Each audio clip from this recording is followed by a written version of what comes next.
गरीदा फारूकी साहिबा, आपसे मैं सवालात का आगाज़ करता हूँ। ये बताइए कि 31 तारीख की डेडलाइन दी हुई है खान साहब ने।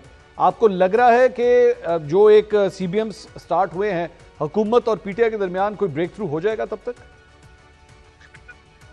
ऑनेस्टली मुझे इन मुज़ाकरात में से कुछ हासिल वसूल होता हुआ नजर नहीं आ रहा। ना तो इमरान खान या PTI इस पोजीशन में है कि हुकूमत को कुछ दे सके, ना ही हुकूमत that is PMLN की हुकूमत, that is PMLN as a political party who is in the government right now, ना ही वो अपने तौर पे इमरान खान को कुछ दे सकती है। इमरान खान को जो चाहिए वो कम से कम मुस्लिम लीग नून नहीं दे सकती। कहीं और से उनको हासिल हो जाए तो वो एक अलग कहानी है, लेकिन उस कहानी में बड़ी रुकावटें हैं और बड़ी दास्तानें हैं मजीद। ये जो मुज़ाकरात हो रहे हैं, मुझे ये 0+0 = 0 सम गेम, पॉलिटिकली 0 सम गेम मुझे नजर आती है।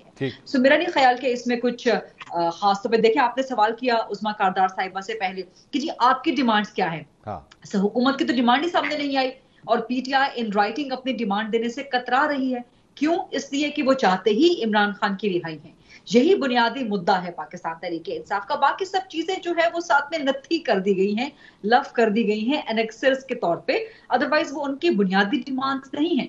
अगर वो इन राइटिंग दे देंगे कि इमरान खान को रिहा करें, तो वो तो अपने हाथ से NRO लिख के मांग रहे होंगे।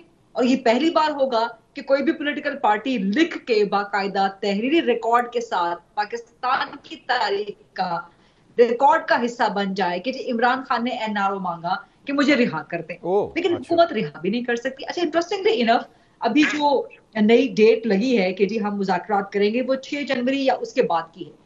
और खबर ये आ रही थी कि जिस दिन नए दोबारा से 3rd राउंड होगा मुज़ाकरात का, उस दिन कोई मुकदमात नहीं लगेंगे।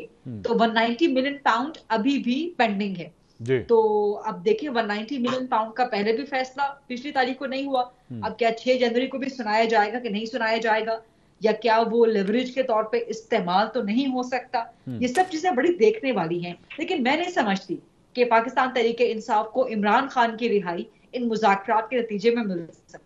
मेहर बानो साहबा, ये बड़ी इंटरेस्टिंग गरीदा साहिबा ने बात की कि शायद ये पहली दफ़ा है कि एक सियासी जमात बाकायदा तौर पे NRO मांग रही है कि जनाब हमारे लीडर को रिहा करें। बिल्कुल भी नहीं, हम डील भी नहीं मांग रहे। आज खान साहब की बाकायदा एक स्टेटमेंट है जिसपे उन्होंने कहा है कि मैं अपनी रिलीज पे तो बात ही नहीं करना चाहता, पहले जो मेरे लीडर्स हैं जमात के और जो मेरे वर्कर्स हैं उनकी रिहाई को यकीनी बनाया जाए, उसके बाद मैं अपनी बात करूंगा। मैं तो अपनी बात कर ही नहीं रहा हूं। और हमारे जो लीडर्स और वर्कर्स इस वक्त जेल में हैं, हम उनके लिए क्या मांग रहे हैं? हम डील तो नहीं मांग रहे, हम तो कह रहे हैं मेरिट्स पे फैसले करें।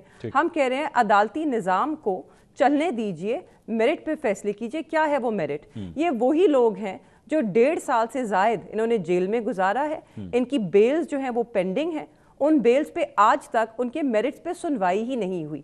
जिस दिन रुकावटें, जोर जबर, प्रेशर जजेस पे ख़त्म हो जाए और व्हाट्सएप जजमेंट्स आनी बंद हो जाएं, तो उस दिन मेरिट के ऊपर एक एक बंदे को बेल मिलती है। आपके मुज़ाकरात में इमरान खान साहब की रिहाई शामिल है या नहीं है? हमारे मुज़ाकरात में इमरान खान साहब की रिहाई शामिल नहीं है, क्योंकि इमरान खान साहब नहीं चाहते कि वो उसका हिस्सा हो। इमरान खान साहब क्या चाहते हैं? वो चाहते हैं कि जितने भी फैसले इस मुल्क में हो रहे हैं वो आइन और कानून के मुताबिक हो, वो ड्यू प्रोसेस के मुताबिक हो। आपकी जो अदालतें हैं वो किसी भी जोर के बगैर चलें।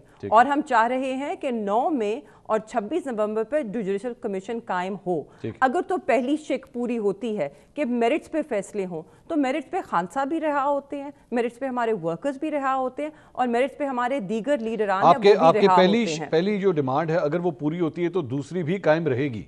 बिल्कुल कायम रहेगी, क्योंकि मेरी बात के मुताबिक पाकिस्तान तहरीक इंसाफ उस पे कॉम्प्रोमाइज करने के लिए तैयार नहीं है। खान साहब उस पे तैयार नहीं है। पहली अगर मान जाएं तो दूसरी पे हम कॉम्प्रोमाइज करने के लिए अपने शोहदा पे कॉम्प्रोमाइज नहीं करेंगे। उनके लिए इंसाफ लेना हम पर फर्ज है और हम लेंगे, और इंसाफ होना भी चाहिए है। ये मुल्क और रियासतें तभी मजबूत होती हैं जब वो इंसाफ पर खड़ी हों। और उज़मा बीबी ने एक बात की थी, पारा चनार की ये कमीशन बनाना चाहते हैं। तो पारा चनार पे आपको बताना चाहती हूँ कि जो जिरगा के तहत सदियों से चल रहा हुआ झगड़ा जो है आज वो ख़त्म हो गया। जिरगा बैठा, 50 से ज़ायद उसकी सिटिंग्स हुई, उसके ऊपर एक अग्रीमेंट हुई। अब उस जिरगे में सिर्फ और सिर्फ केपी हुकूमत ने अपना किरदार अदा किया। Federal government was missing, federal government was not there. और जहाँ तक फेडरल गवर्नमेंट की जिम्मेदारियों की बात होती है तो ये वही फाटा है कि जिसके पैसे आज तक फेडरल गवर्नमेंट ने नहीं दिए। तो फेडरल गवर्नमेंट जो है वो अपना बोझ, अपनी जिम्मेदारियों का बोझ उठाए तो सही, उसके काबिल तो बने, फिर बात करें।